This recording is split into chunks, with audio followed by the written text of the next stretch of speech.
देखिएगा question number 16, अध्यापक को काव्य शिक्षण बहुत सावधानी से करना चाहिए, निम्नलिखित कथनों के आधार पर सही विकल्प चुनिए।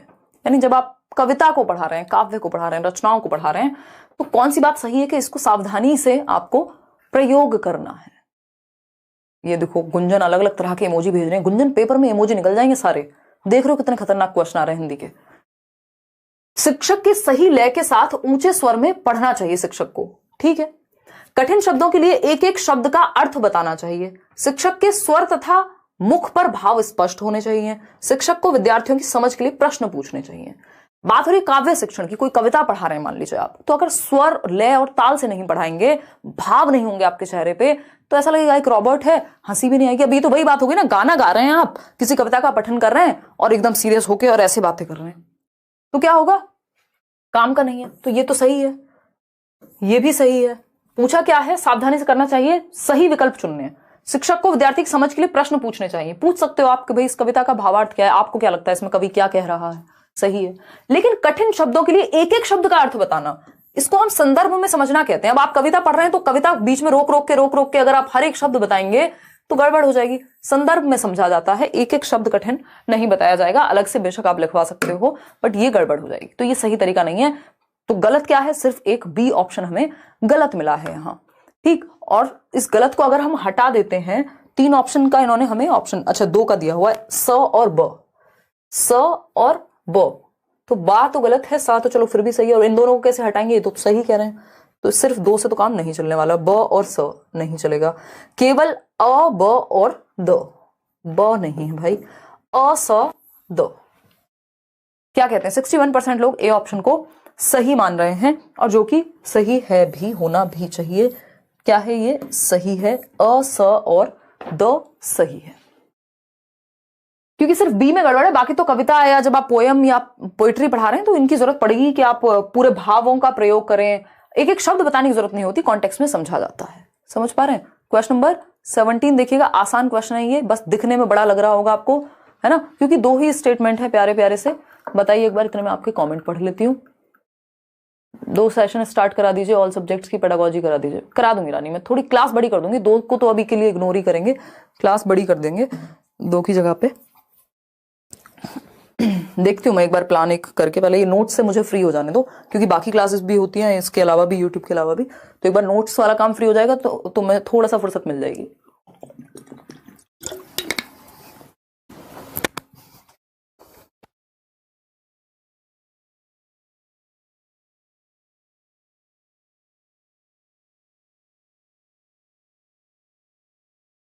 मेरा मैसेज आप देख ही नहीं रहे, कौन है ये, विलेज गर्ल, पढ़ लो पढ़।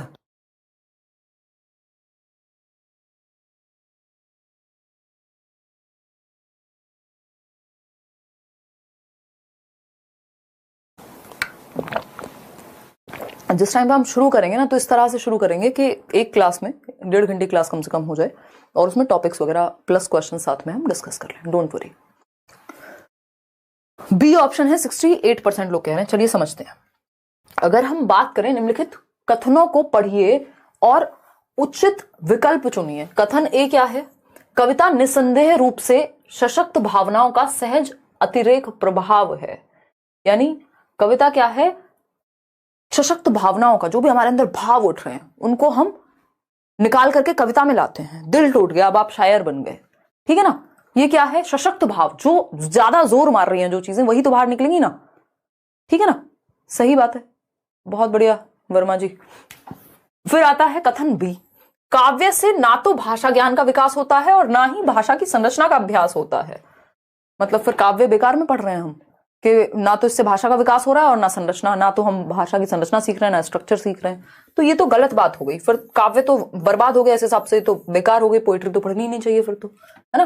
तो ये ट्रू है और ये फॉल्स है आपका। कितने लोग बी ऑप्शन दे रहे हैं, बी क्या है, केवल ए सत्य है और बी असत्य है, बिल्कुल सही है। थैंक गॉड आप इस पे नहीं गए कि दोनों सत्य हैं, ये आपका रटा रटाया ऑप्शन है।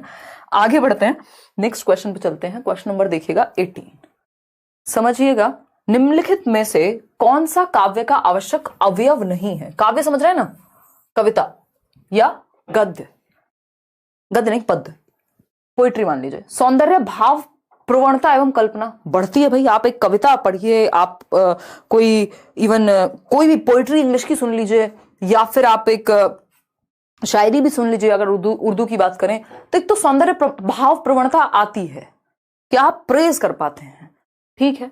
और कल्पना इमेजिनेशन तो आएगी ही, ठीक बात है। आप गाना सुन लीजिए, गाना भी इसका अच्छा उदाहरण है। आपके दिमाग में एक तो आप कल्पना कर रहे हैं कितनी सुंदर कोई भी बात हो रही है तो उसकी लयात्मक भाषा, कोई पहाड़ों पे गाना है तो पहाड़ दिमाग में आ रहे हैं, लयात्मक भाषा या छंद, हाँ लयात्मक भाषा होती है। अलंकारों का प्रयोग भर भर के किया जाता है, ठीक।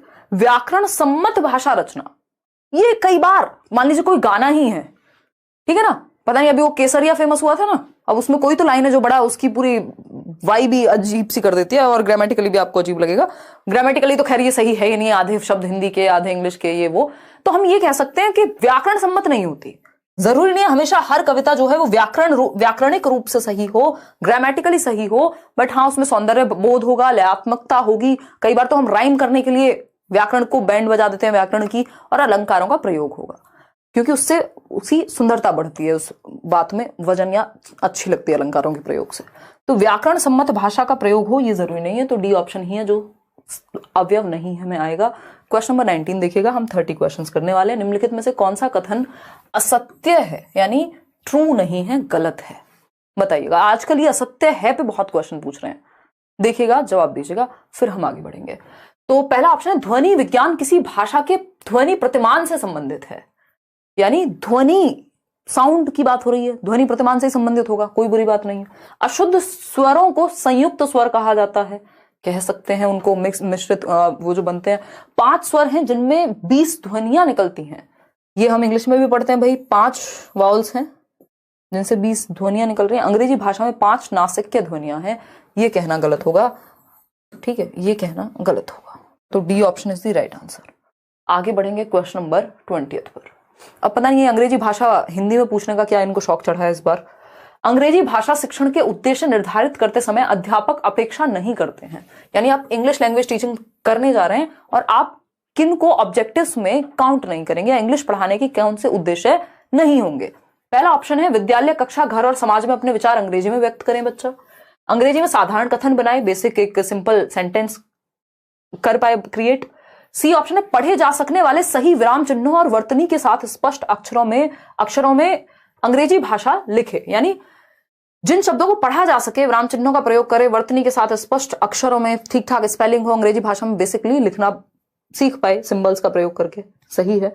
डी ऑप्शन है किसी बात, निवेदन, शुभकामनाओं का उत्तर देने में अंग्रेजी का प्रयोग कर सके, यानी कि कोई बात अगर कहनी है, कोई निवेदन अगर करना है, शुभकामनाएं, मान लीजिए आप नई नई इंग्लिश सीख रहे हैं तो आप कहें अच्छा गुड आफ्टरनून मम्मी जी, है ना। तो बेसिक जब इंसान देखते हैं आप नई नई अंग्रेजी सीखता है, वो हर जगह पे अंग्रेजी का प्रयोग करने की कोशिश करता है ना। वो भाई को भी हे डूड कह के बोलता है, तो ये क्या है, ये सही बात है, ऐसा होता है। बिल्कुल क्लियर हो जाएगा, बिल्कुल क्लियर हो जाएगा। परिहार निधि सिंह कह रहे हैं आपकी प्लेलिस्ट देखने से सीटेट क्लियर हो जाएगा। 5 मैराथन देख लीजिए, जो प्रैक्टिस हो रही है वो देख लीजिए, और अभी जो आने वाला है वो तो एक्स्ट्रा में ही है, ठीक है जी, बात सही है। हाँ सवर शेख रिलैक्स करेंगे आपके सीटेट के बाद, उससे पहले कोई रिलैक्स नहीं। विद्यालय, कक्षा, घर और समाज में अपने विचार अंग्रेजी में व्यक्त करें, ये आप एक्सपेक्ट नहीं कर सकते बच्चे से। जब आप उसको पढ़ा रहे हैं इंग्लिश लैंग्वेज, तो आप डे 1 पे उससे ये एक्सपेक्ट करें कि वो हर जगह पे इंग्लिश बोले, तो आपने मातृभाषा का अधिकार छीन लिया। ये तो आजकल हर जगह पे आपको पता है कि बच्चा अपनी मातृभाषा का प्रयोग कर सकता है, ये कोई कंपल्शन नहीं है कि आप डे 1 से उससे कहीं नहीं, आपसे बात अंग्रेजी में होगी सिर्फ। साधारण पहले कथन बनाएगा, नॉर्मल वर्तनी वगैरह सीखेगा, बच्चे की बात है, आपकी बात नहीं है कि आपको अंग्रेजी सीखनी है तो हर जगह प्रयोग करना शुरू कर दो, बच्चे के लिए तो समय है ना उसके पास। तो A option is the right answer. Question number 21 देखिएगा और जवाब दीजिएगा। ये इंग्लिश पेडागोजी क्वेश्चन इन्होंने हिंदी में दिए हैं, बड़े अचंभे की बात है। भारत में अंग्रेजी भाषा की स्थिति विषयक नीचे दिए गए कथनों में से गलत कथन चुनिए। गलत कथन पूछा है, सही नहीं।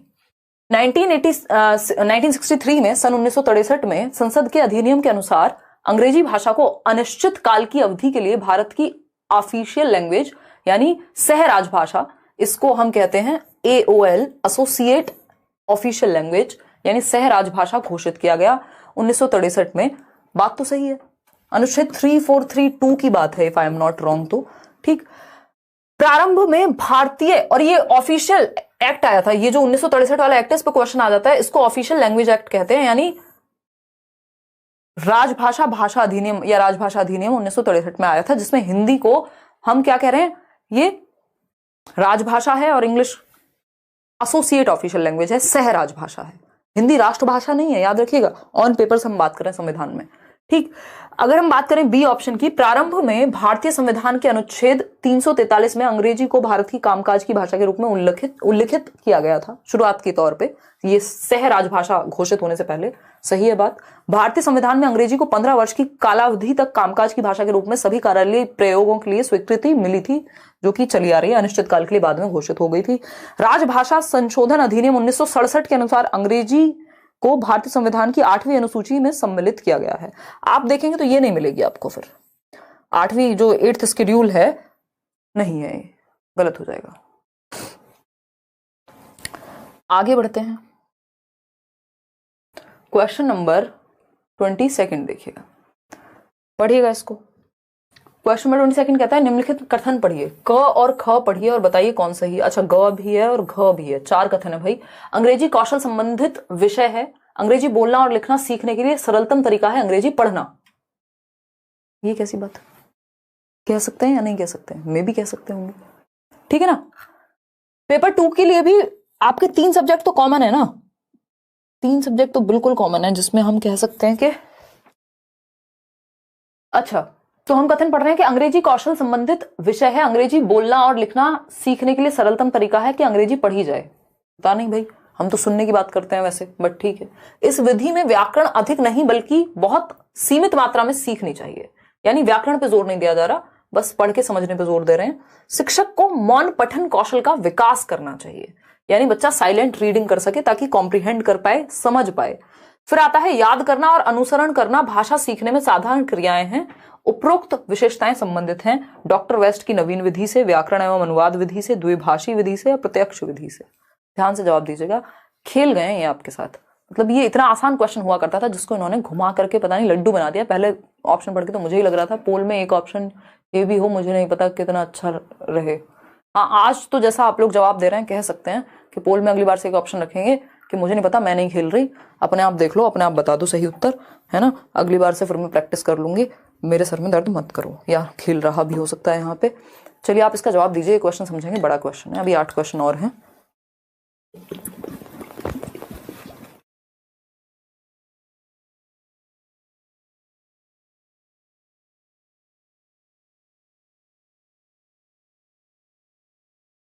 हम सिर्फ आपकी क्लासेस लेते हैं रोज 9 बजे, बाकी कुछ नहीं पढ़े। हम क्लियर हो जाएगा, हो तो जाएगा ना। प्रीवियस ईयर कर लीजिए सरकार, इतना तो कष्ट कर लीजिए। हैं कुछ लोग तो ऐसे भी खतरनाक आते हैं आजकल, वो कहते हैं क्लास तो देख नहीं जाती, कोई और तरीका बताओ। अब फिर हम उनको नोट्स भी दे देंगे ना, तब भी वो नोट्स भी नहीं पढ़ेंगे, फिर वो कहेंगे ये भी नहीं पढ़े जाते। फिर हम कहेंगे जी 2 बूंद जिंदगी की डाल दे मुंह में, शायद हो सकता है उससे फिर ठीक हो जाए अपने आप, सीटेट की दवा मिल जाए पोलियो की तरह, है ना।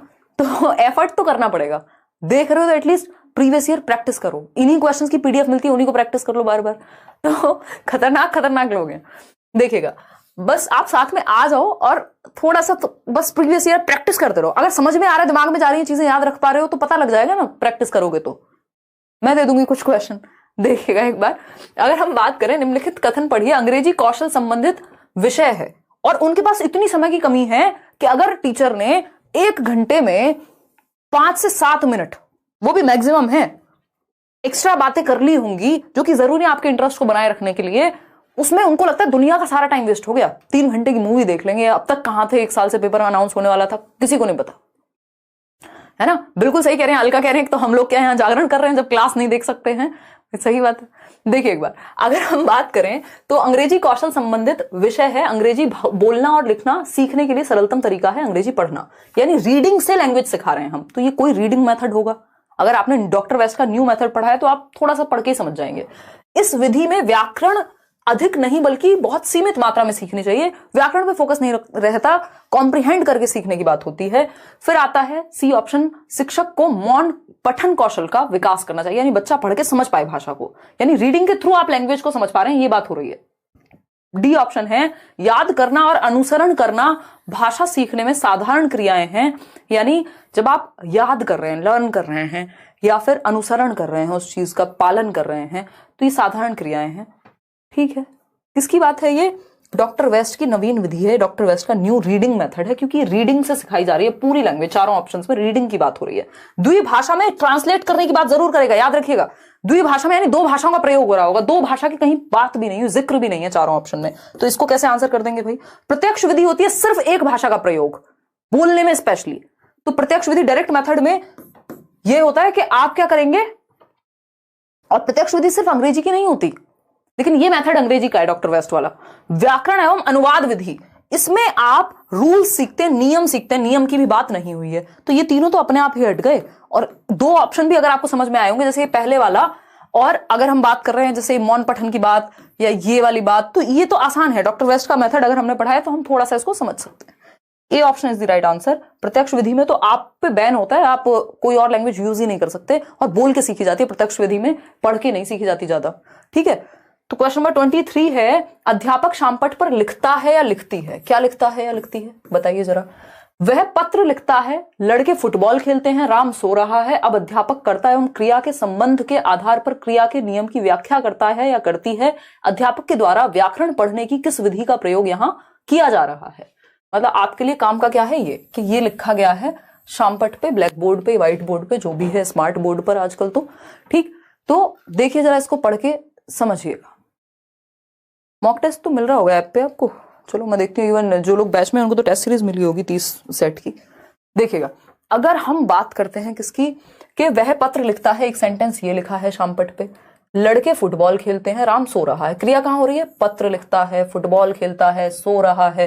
ठीक, और यहाँ पे कर्ता एवं क्रिया के संबंध में कौन सो रहा है? राम सो रहा है। कौन खेल रहा है फुटबॉल? लड़के खेल रहे हैं। कौन लिख रहा है पत्र? वह लिख रहे हैं। ठीक, तो कर्ता क्रिया के संबंध के आधार पर क्रिया के नियम की व्याख्या की जा रही है कि क्रिया कैसे वर्क करती है, यानी वर्ब कैसे काम करती है लैंग्वेज में। तो अध्यापक के द्वारा व्याकरण पढ़ने की किस विधि का प्रयोग कर रहे हैं? यानी पहले एग्जाम्पल दिया है, उदाहरण दिया है, अब नियम सिखाने का प्रयोग कर रहे हैं। तो एग्जाम्पल टू रूल, उदाहरण से नियम की ओर क्या होता है? आगमन विधि, जिसको हम इंडक्टिव मेथड कहते हैं। अगर पहले नियम बता दिया होता, पहले क्रिया की जो परिभाषा है वो सब बता दिया होता, तो निगमन हो जाता। इसमें पहले रूल बताते हैं। तो A option is the right answer, और तो कोई यहां बनता ही नहीं है। आगे बढ़ेंगे, क्वेश्चन नंबर 24 देखिएगा। मैंने इसमें पेपर 1 पेपर 2 दोनों के क्वेश्चन मिक्स किए हुए हैं। निम्नलिखित कथन को पढ़कर उपयुक्त विकल्प को चुनिए। कथन अ है, कथन ब है। जिन विद्यार्थियों में विशेष सुधार की आवश्यकता हो उनके लेखन कार्य पर विशेष ध्यान दिया जाना चाहिए। चलो, हो सकता है। जिन विद्यार्थियों में सुधार की आवश्यकता है उन्हें सक्षम विद्यार्थियों का लिखित कार्य दिखाकर लिखित कार्य अच्छी तरह से पूरा करने के लिए निर्देशित और प्रोत्साहित किया जाना चाहिए। इसको कहते हैं कंपैरिजन, कि जो बच्चे अच्छा लिखते हैं उनका काम दिखाओ, अरे सीखो इनसे कुछ। कंपैरिजन नहीं करते आप, बच्चों को प्रताड़ित नहीं करते। आप भी तो लिख करके दिखा सकते हैं, है ना? ठीक है ना पंकज, क्लियर है या नहीं है? आपके साथ 2 साल से जुड़ी हूं, आपने आज तक मेरा नाम नहीं लिया। प्रिया, यश, प्रयास, प्रस्याश, इतना खतरनाक नाम है, आज तक अच्छा हुआ नहीं लिया था, है ना? या आपने स्पेलिंग गलत लिखी हुई है, PRISA, प्रसा, YESH, प्रसा यश। ये 2 नाम तो मिक्स एंड मैच करके नहीं। मैडम जी, आपने अपने प्रेम के चक्कर में हमारी बैंड तो नहीं बजा दी है? जो भी आपका नाम है, लेकिन मैं याद रखूंगी ये। देखिएगा, एक बार जवाब दीजिएगा। इतने खतरनाक लोग हैं भाई, हैं? मेरे 30 सेकंड लगवा दिया आपने। मेरी रीडिंग बचपन से अच्छी रही है, और आपने जो बेइज्जती कराई है आज। देखिएगा एक बार, टीचर मेरे को ही खड़ा करती थी हमेशा। ये गलत बात थी लेकिन उनकी। आज मुझे समझ आता है कि जो अच्छा पढ़ता है उससे पढ़वा लो फटाफट से, स्पीड में भी पढ़ेगा और चैप्टर खत्म हो जाएगा, सिलेबस तो खत्म करना ही है। ये मुझे अब समझ में आता है, पहले नहीं आता था, है ना? जबकि बाकी बच्चों को भी मौका देना चाहिए था, तब तो अच्छा लगता था कि हाँ ठीक है यार, संस्कृत भी मेरे से पढ़वा रही है। देखिए एक बार, अगर हम बात करें किसकी, देखिएगा,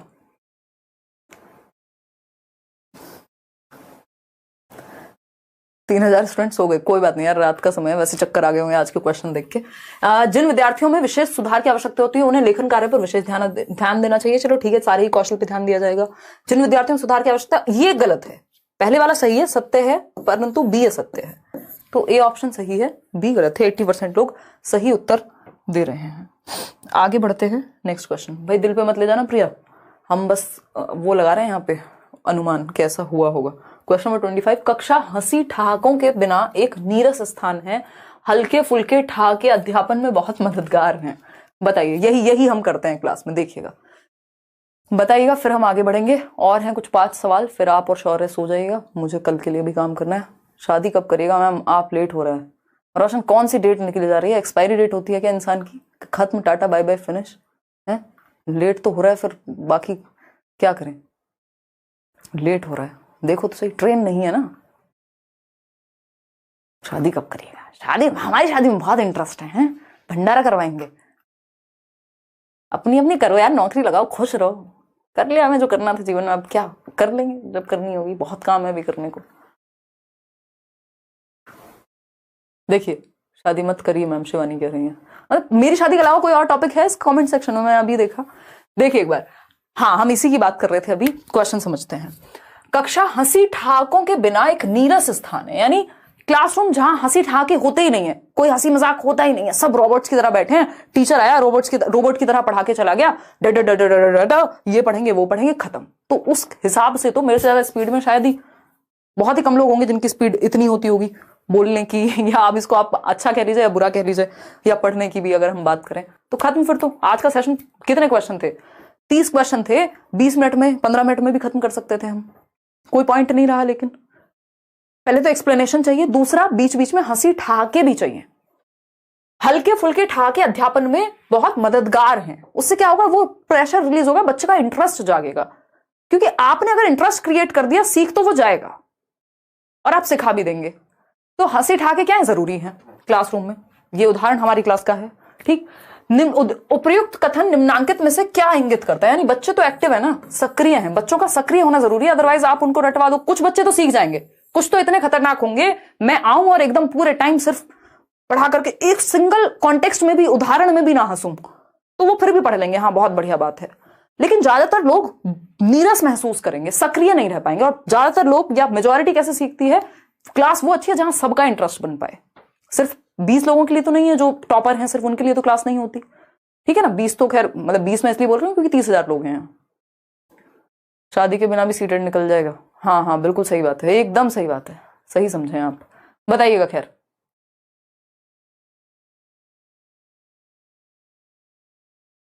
देखिएगा, अगर हम बात करें तो हम यहां ये कह सकते हैं कि रचनाशील अध्यापक की विशेषता है। ये याद रखिएगा, जहां भी रचनाशील की बात होगी, सक्रिय होने की बात होगी, रचनावादी उपागम की बात होगी, कंस्ट्रक्टिविज्म की बात होगी, वहां क्लास में थोड़ा बहुत शोर शराबा, थोड़ा बहुत हंसी मजाक, थोड़ा बहुत इनडिसिप्लिन चलेगा, होगा। क्योंकि जहां बच्चा एक्टिव है तो थोड़ी बहुत क्रियाएं तो होंगी ना।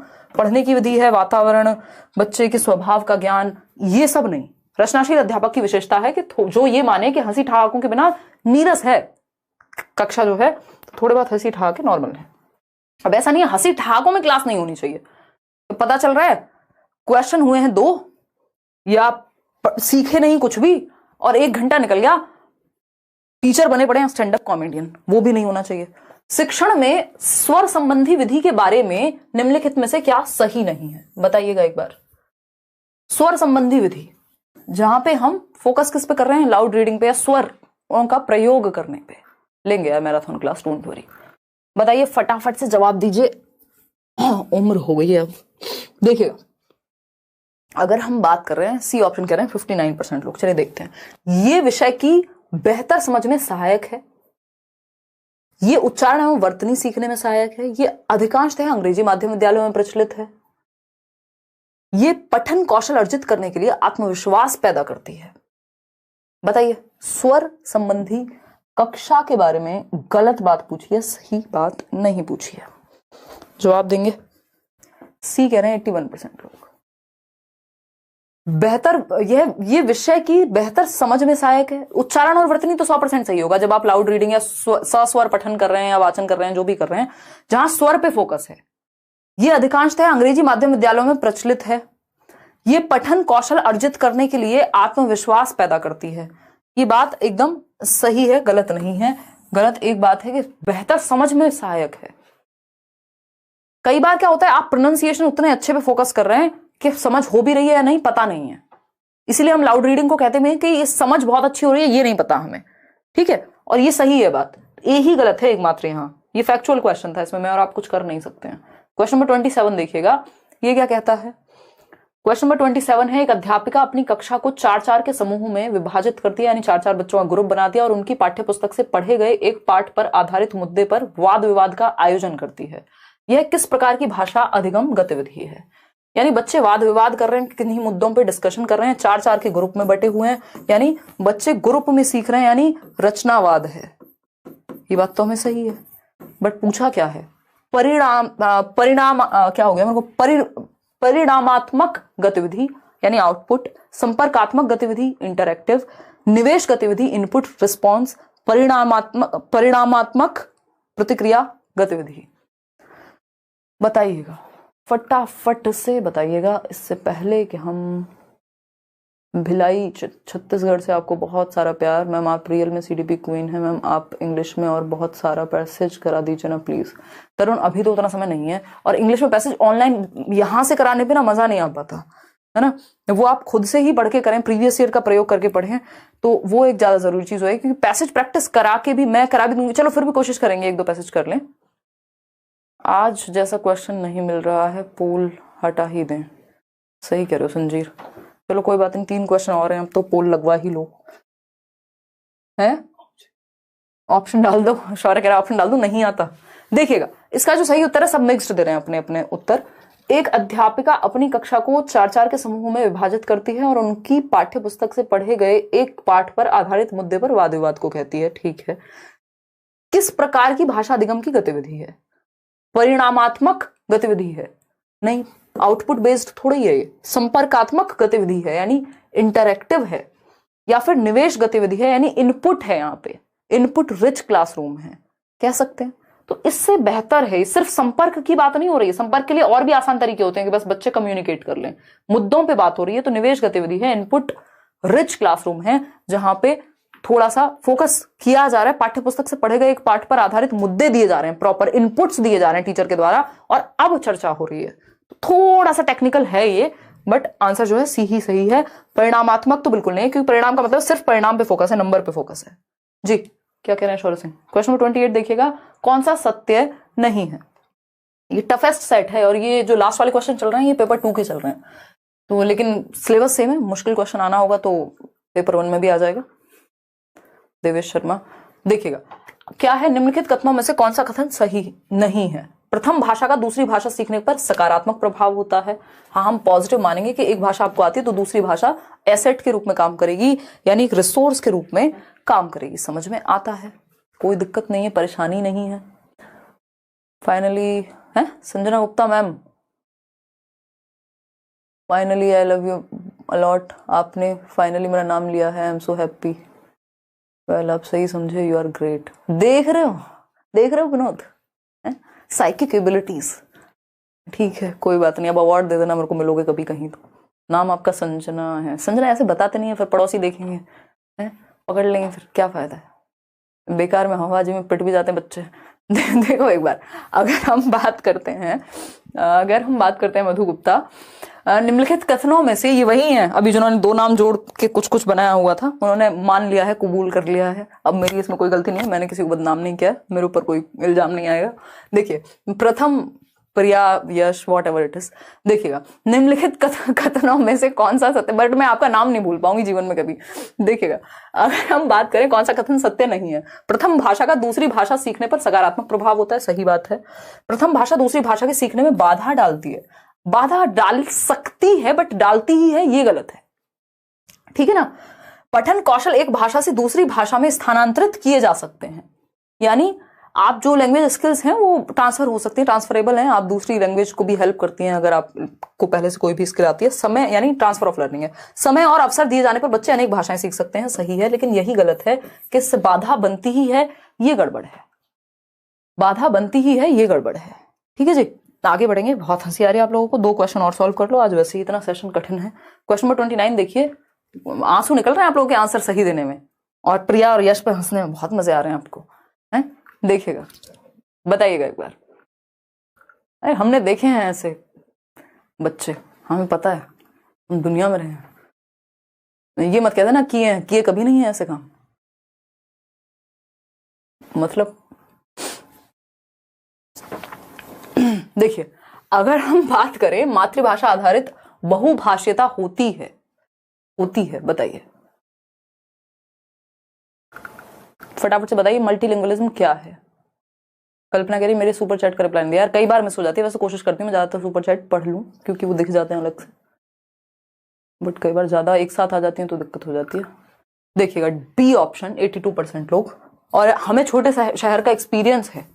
हमारे स्कूल के बच्चे डरते थे बाहर निकलने में, छोटे शहर में निकलिए आप, हर दूसरा इंसान आपको जानता हुआ। खैर छोड़ दीजिए इन बातों को, आप इधर आ जाइए। मातृभाषा, हाँ शौर्य सिंह कह रहे हैं ऐसे तो बंक भी नहीं मार पाते होंगे। बिल्कुल सही समझ रहे हैं, बंक में बहुत इंटरेस्ट आ रहा है बेटा तुमको। किस दिन पकड़े गए ना अगर, फिर स्कूल नहीं जा पाओगे, होम स्कूलिंग होगी फिर। वैसे ऐसा तो हमने समझाया हुआ तुमको, कोई जरूरत तो पड़ेगी नहीं, वैसे इतना घूम लेते हो तुम, है ना। हाँ कुछ बच्चे हैं जो बंक मारने लग गए, बताओ। नहीं बंक हमने कभी नहीं मारा स्कूल में। देखिएगा मातृभाषा आधारित बहुभाषिता होती है, मातृभाषा के द्वारा वस्तुपरक विषयों को सीखना। सही है।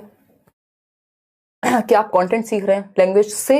आप क्या सीख रहे हैं? मान लीजिए हिंदी है आपकी मातृभाषा, उससे आप हिंदी में ही इतिहास पढ़ रहे हैं, सही बात है। बी ऑप्शन है शिक्षार्थी अपनी मातृभाषा से शुरुआत करते हैं और बाद में कई भाषाएं सीख लेते हैं, इसी को मल्टीलिंगुअलिज्म कहते हैं। ये फिर लैंग्वेज अक्रॉस करिकुलम हो जाएगा जो ए ऑप्शन है, लेकिन मल्टीलिंगुअलिज्म बहुभाषिता है कि एक भाषा शुरुआत कर रहे हैं बाद में कई भाषाएं सीख ले रहे हैं। फिर है शिक्षार्थी अपने राज्य की भाषा के माध्यम से बहुत सी भाषाएं सीखता है, ऐसा नहीं कि राज्य की भाषा से ही सीखेगा या विदेशी भाषा। तो बी ऑप्शन ही एकमात्र सही उत्तर है। आज के लिए आखिरी सवाल, क्वेश्चन नंबर 30। मैं जनरली तो ये कहती हूँ कि बड़ा खराब हो रहा है कि आप इतना अच्छा मतलब रिस्पॉन्स आज नहीं कर पाए, बट आज पहली बार यह शायद जब मैं ये कहूंगी कि हाँ क्वेश्चन सच में मुश्किल माने जाएंगे। तो एक बार इन क्वेश्चंस को थोड़ा ध्यान से पढ़ना है, इनको 2-3 बार रिवाइज भी करना है। कॉम्प्रिहेंसिबल इनपुट, याद कीजिए स्टीफन क्रेशन को। कॉम्प्रिहेंसिबल, पता नहीं इंग्लिश पेडागोजी हिंदी में देने का क्या मतलब है, मुझे ये नहीं समझ आ रहा। स्टीफन क्रेशन, और ये पहली बार ही हो रहा है लगभग ऐसा, जो भी इनका नाम था। स्टीफन क्रेशन की जब हम बात करते हैं तो इन्होंने एक सेकेंड लैंग्वेज एक्विजिशन के लिए थियरी दी है, जो मैंने बहुत साल पहले कराई थी यूट्यूब पे। कॉम्प्रिहेंसिबल इनपुट जो भाषा शिक्षण की प्रारंभिक अवस्था में प्रस्तुत किए जाते हैं, निम्नलिखित में से क्या नहीं सम्मिलित करता है? यानी कॉम्प्रिहेंसिबल इनपुट में क्या नहीं आता है, बताइएगा एक बार, फटाफट से बताइएगा, जल्दी बताइएगा, फिर हम आगे बढ़ेंगे। 41% लोग बी कह रहे हैं, मान लें। देखिएगा अगर हम बात करें बी ऑप्शन की, तो पाठ्य पुस्तक पाठ्यक्रम पूरा करने के लिए निर्धारित पुस्तक, इसको थोड़ी कॉम्प्रिहेंसिबल इनपुट कहते हैं। बड़े आकार वाली पुस्तक, ये तो बिग बुक्स कहा जाता है इनको, है ना। कक्षा पुस्तकालय यानी पुस्तकें या कॉमिक, मीडिया सहायक सामग्री पत्रिकाएं, क्या कहना आप पसंद करेंगे? बताइए फटाफट से बताइए। कॉम्प्रिहेंसिबल इनपुट जो भाषा शिक्षण की प्रारंभिक अवस्था में प्रस्तुत किए जाते हैं, ये स्टीफन क्रेशन वाला कॉम्प्रिहेंसिबल इनपुट नहीं है, मतलब है वही लेकिन उनकी थियरी को प्रयोग नहीं किया गया, यहाँ पे इन जनरल पूछा है, इसको सही कर लीजिएगा।